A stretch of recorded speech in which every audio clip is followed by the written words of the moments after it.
안녕하십니까. 칸중국코리아 이경옥입니다. 최근 미국 최대 오프라인 서점 반스앤노블의 영업한 새 책 차이나 듀얼이 등장했습니다. 이 책은 2012년 저우융캉과 보시라이의 쿠데타 전말을 폭로하고 있습니다. 미국의 소리에 따르면 책의 저자 상량은 중공 홍이대이며 그의 부친과 친척 중에는 중국의 군 정계 고위직에 있는 사람도 있습니다. 일부는 비즈니스 세계에서 파장을 일으키며 사업을 하고 있습니다. 더욱이 그의 가족은 보시라이 가족과 친분이 두터워 그와 그의 부친은 저우융캉 등이 엄모한 궁정 쿠데타에도 함께할 정도였습니다. 상량은 중국 대결이라는 책은 중공의 당내 투쟁뿐만 아니라 외부인에게 알려지지 않은 시스템 내부의 모든 정보를 자세히 설명했다고 말했습니다. 이러한 고위층의 내막은 모두 내가 고위급 내부자들을 가까이 접촉하여 얻은 정보이며 그들 중 일부는 참여하기도 했다.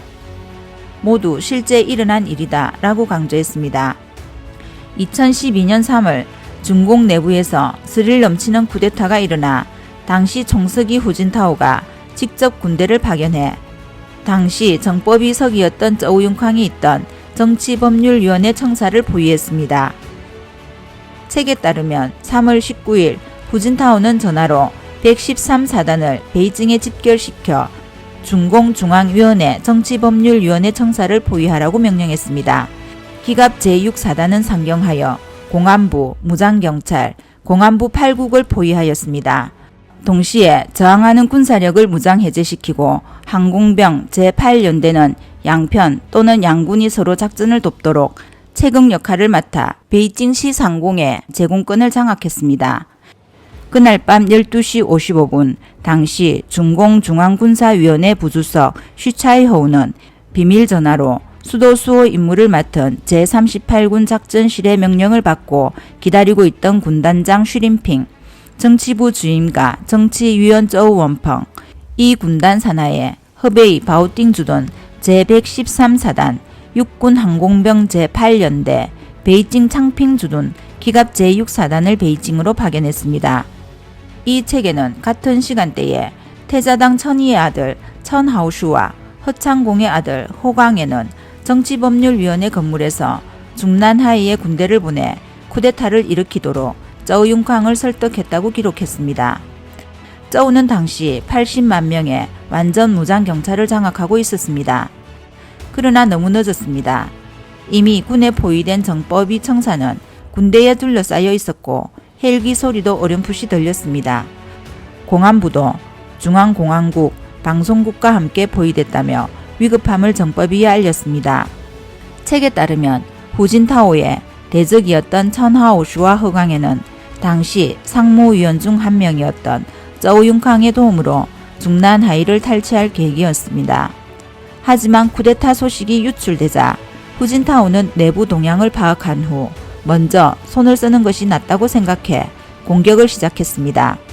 정법위 청사에 갇힌 저우융캉은 후진타오에게 연락을 시도했으나 소용없었고 결국 짱쯔민에게 도움을 청하는 수밖에 없었습니다. 짱쯔민은 후진타오에게 대국 안전을 최우선으로 하라며 손을 떼라고 했습니다. 그 결과 쿠데타와 반쿠데타의 대결은 오해라는 구실로 막을 내렸습니다.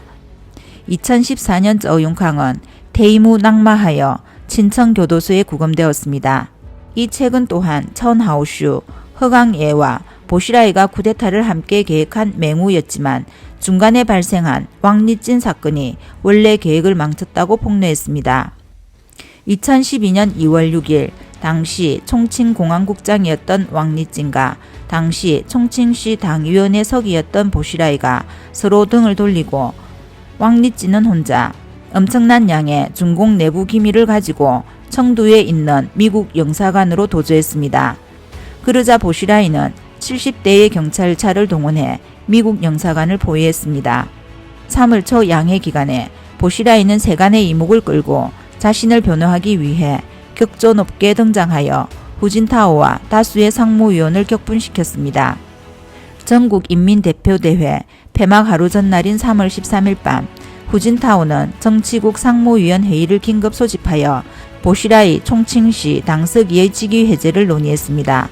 상무위원 9명 중 저우융캉을 제외한 8명이 손을 들어 찬성했습니다. 따라서 보시라이의 뒷배 짱쩌민도 일방적인 결론에 동의해야만 했습니다. 3월 14일 오전 전국 인민대표대회 폐막 후 보시라이는 중앙경비국장 차오칭 등에 의해 통제되었습니다.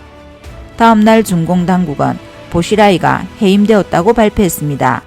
이 책에서 보시라이와 저우융캉이 가까운 관계였다고 묘사하고 있지만 보시라이는 저우융캉을 감시해왔다며 보시라이는 저우융캉에게 정교한 수제 금펜과 스위스 시계를 선물했다. 왕리찌는 이 선물 안에 최고 수준의 도청 장비를 설치했다고 설명했습니다. 이렇게 저우융캉이 보시라이와 나눈 모든 대화, 정치국 상무위원들과의 모든 대화, 무장경찰과 수비대 최고 지도자들과의 모든 대화, 그리고 그가 받은 국보급 선물들과 다양한 여성들과의 사적인 만남까지 모두 왕리찐 귀에 들어왔습니다.